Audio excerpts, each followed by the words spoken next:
Kia ora te whare, it's me, Bunny, and I am playing Amadeus, a Amnesia custom story or mod thing.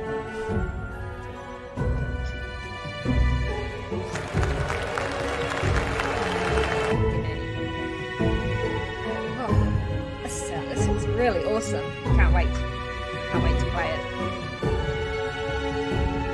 I'm going to try and make little, maybe short, maybe 20-minute videos if I can keep an eye on the time. So, hopefully.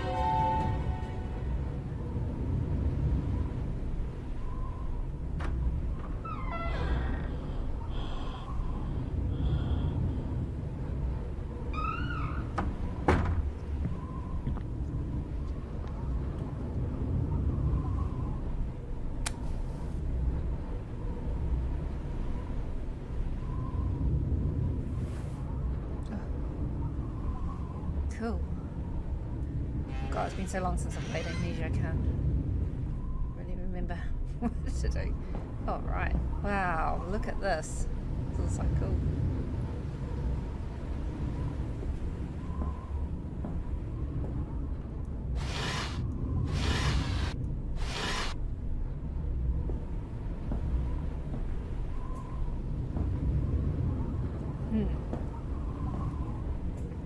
Something by our bed I should have looked at. Nope.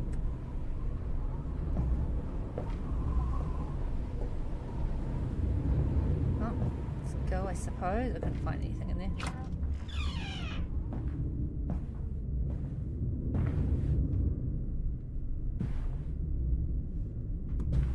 Sammy? Sammy? Sammy?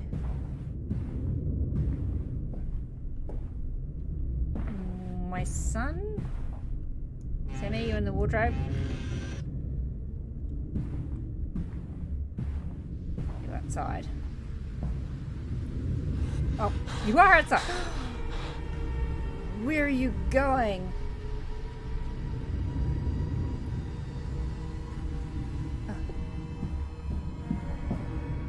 How dare you take my Sammy? He's my son. I suppose we're going to try and stop him. Stop! Stop! Sammy!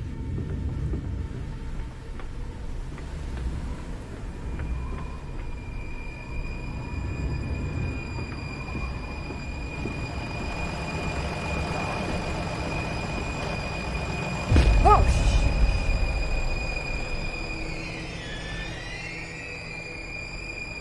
yes. I'm fried.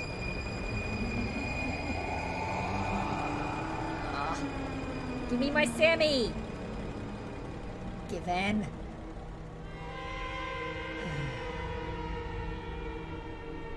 When on stage, he morphed into his alter ego, the Amazing Alduin. It was the stage name of his father and his father before him.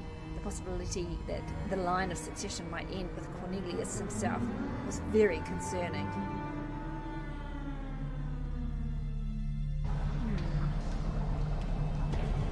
Uh-oh. Where am I?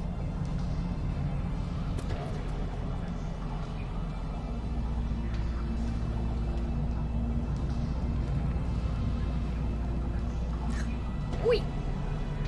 Kua! Turn around! You took my Sammy!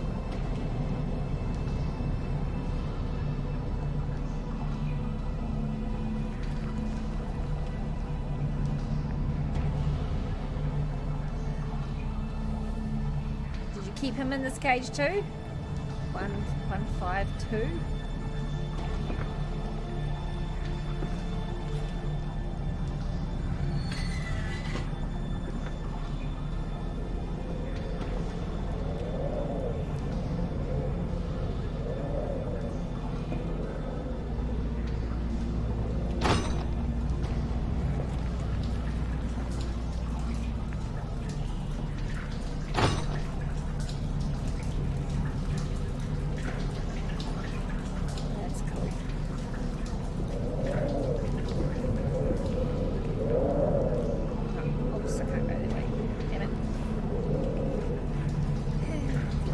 go this way then. I'm walking really, really slowly.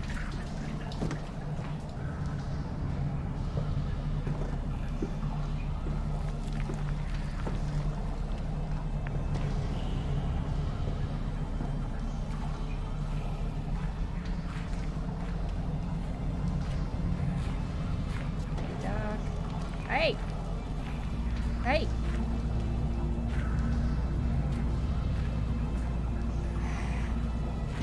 Poofer.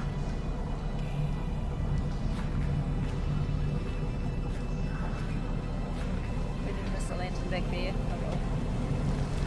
It's kind of light. Hey! Stop! Stop!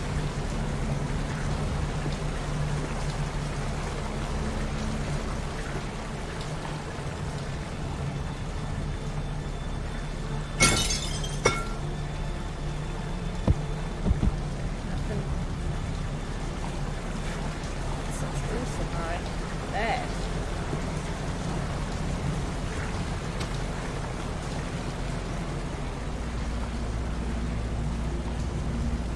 Wow.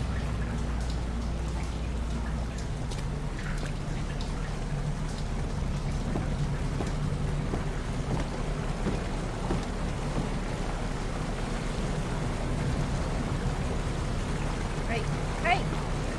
Here he is again.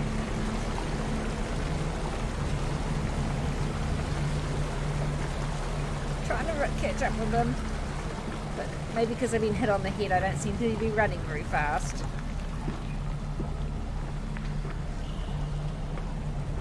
What's that? It's a chair.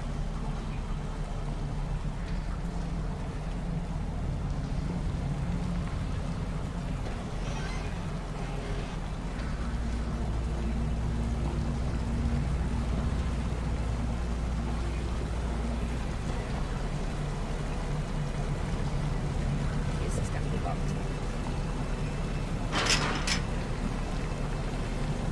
Ooh.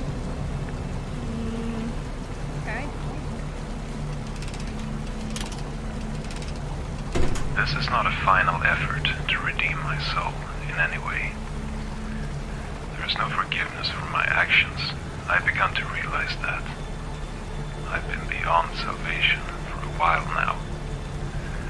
What remains here is just a feeble attempt to spite the entity that haunts me. Feeble in that my chances of success are slim at best. I can't even begin to imagine the level of confusion you're in as you're hearing this. As evident by your capture, I'm not the good guy in this story. I'm a man driven by passion, a passion that eventually chose to destroy him. Alas, here I am. This part requires your utmost attention, for time is of the essence. Okay. The tether that binds all living things with their respective souls is called the silver cord. If you want to save your brother, you need to cut the silver cord through which he accesses this world. Beware, for she is well fed. With children. Oh. Oh. Okay.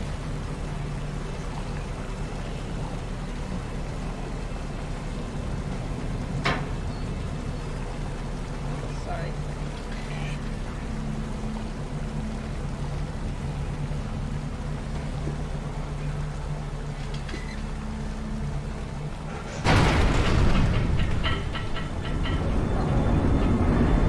His father was an introverted man. He spent most hours on the day in the secret cellar room working on his next big trick with great determinism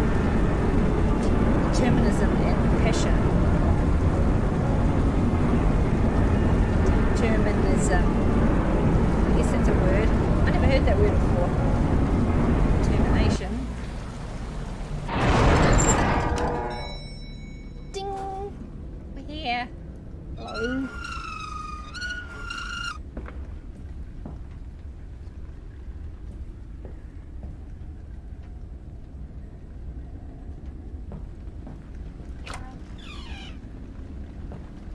back in our house. Is this our house?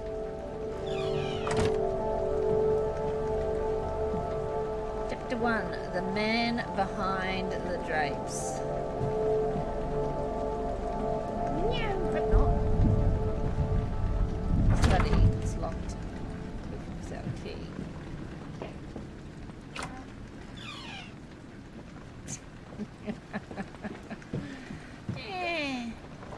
Oh.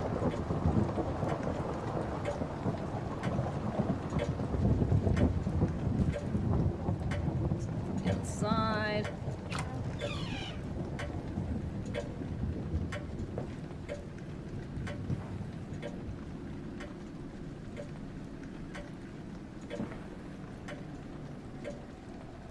Can't touch anything. Can I? Oh.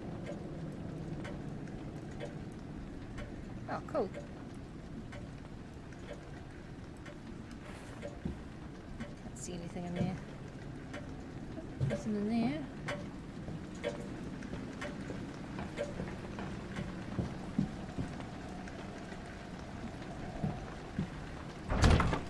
Not hoping without a key, but that is going to be it.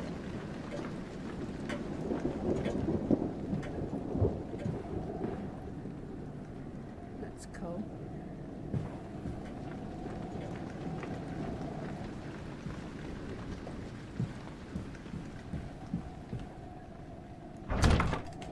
Oh my god, key.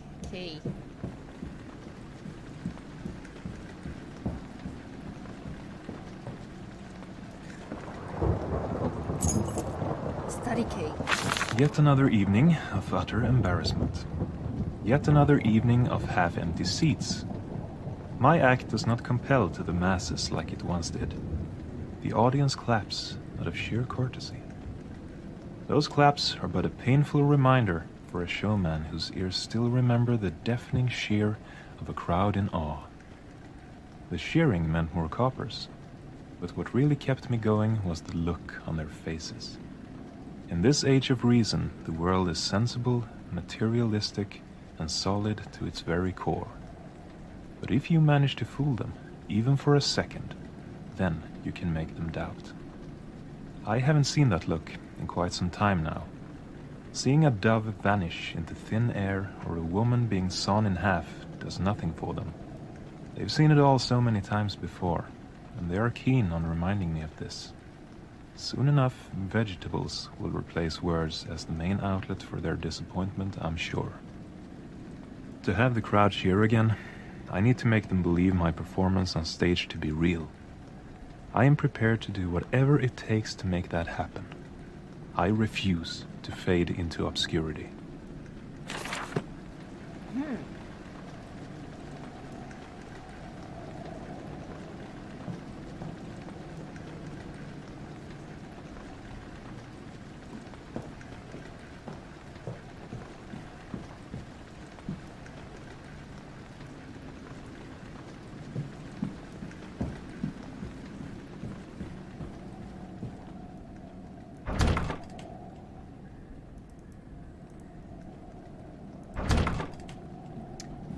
Study key.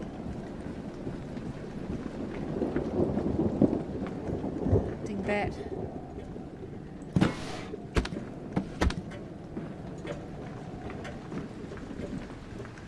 Study.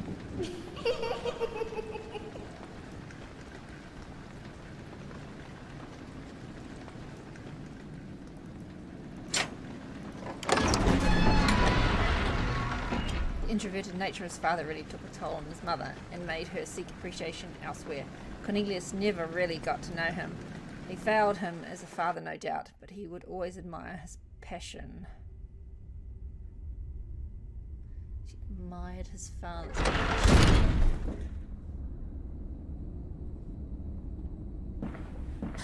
What?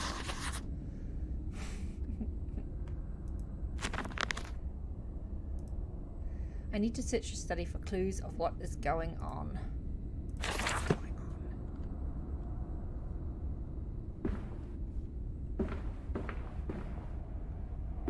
I have no idea what is going on.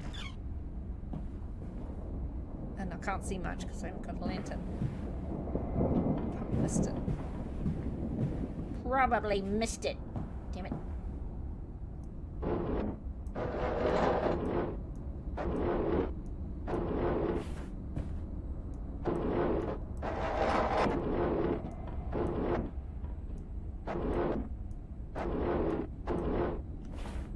Can't see in them. Too short ass. Yoink. That looks awesome.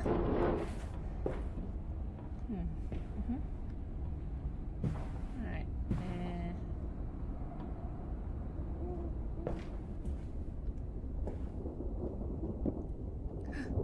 My lantern.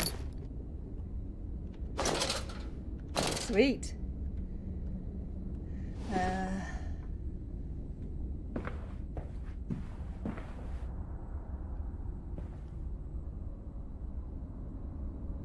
There's nothing in there. What is it?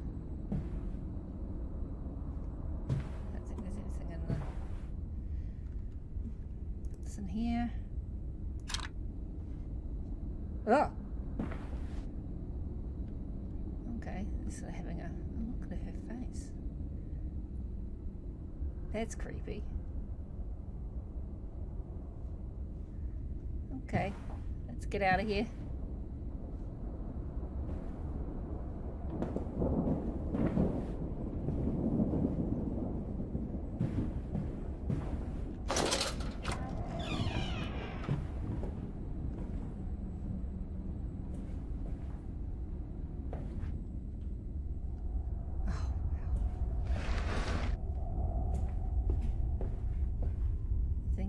We should know about this. During the late 18th century, a mute 6-year-old boy by the name Amadeus performed in Hungary.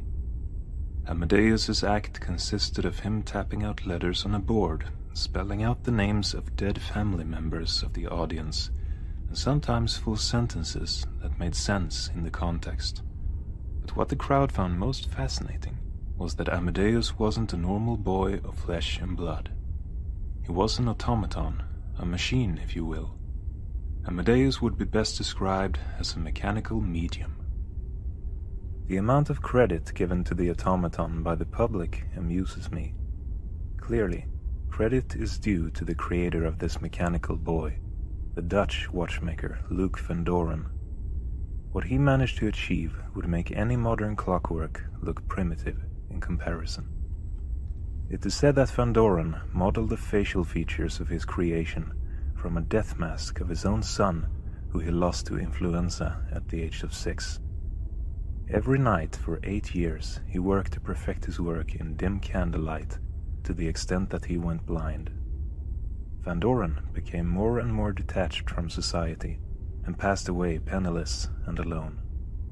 The whereabouts of the automaton remained unknown until just a couple of weeks ago, when it appeared at an auction house located here in Colorado Springs. I have put every last penny I have up on this offer. This mechanical boy is the answer to my prayers. This remarkable machine will save my career and ensure my future welfare. Automaton. That's cool.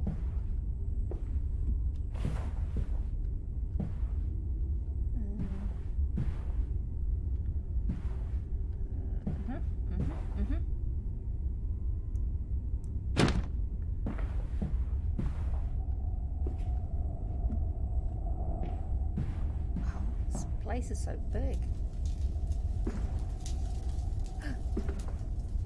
Singing.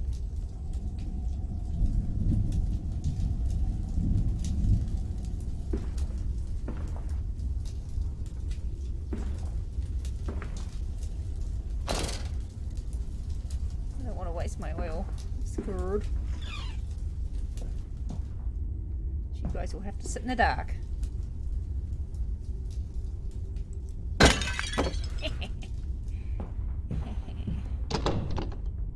Open, it's locked.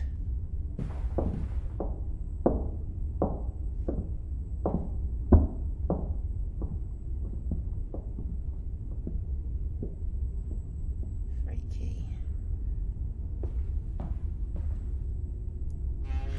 Let's just open that in case we have to run.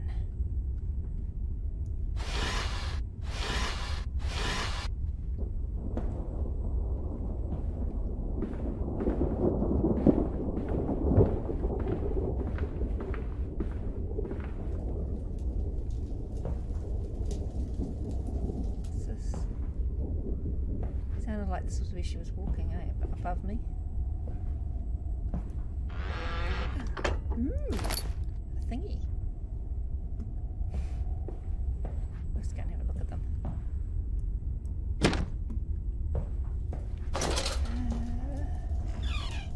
Knock knock.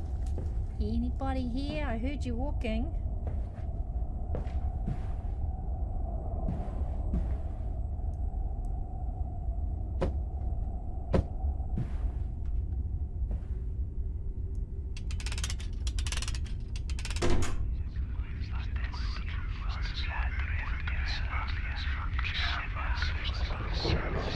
I'm sorry I did that. I'm sorry I did that.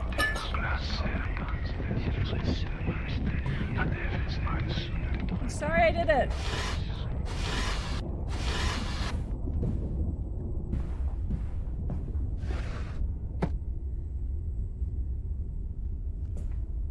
Ding, ding, ding, ding, ding, ding, ding, ding.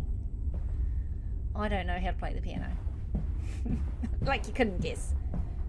Oh my god, this is so big.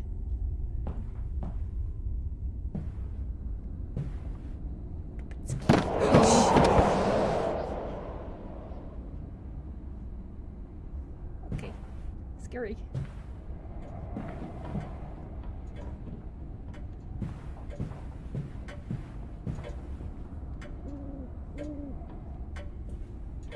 Let's be brave. Be brave. Ooh. Cool. Don't have any tinder boxes. That looks neat.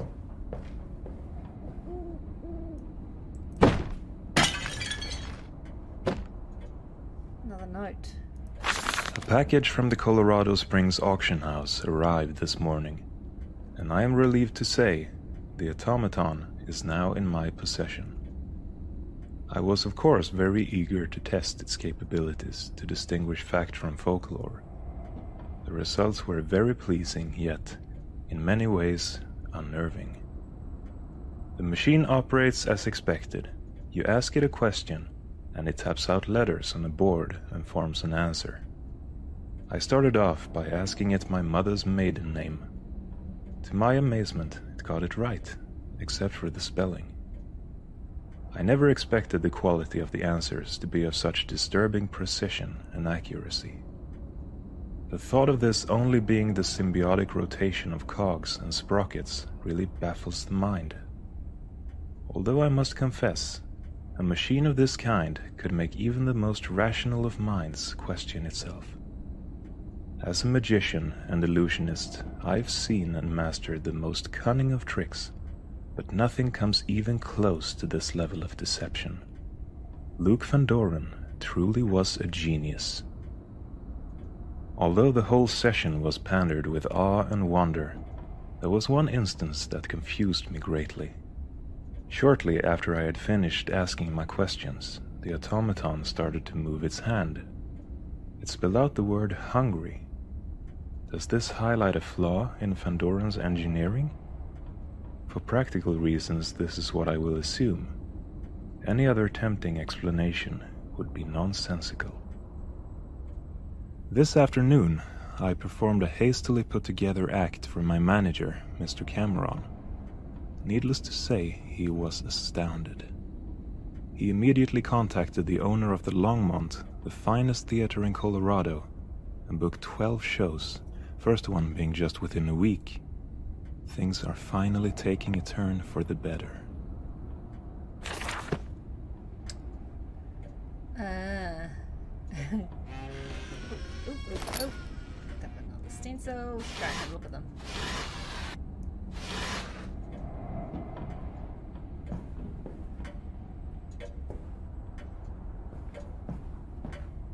What else do we have? Let's see. Alright, let's go and have a look at the stencils then.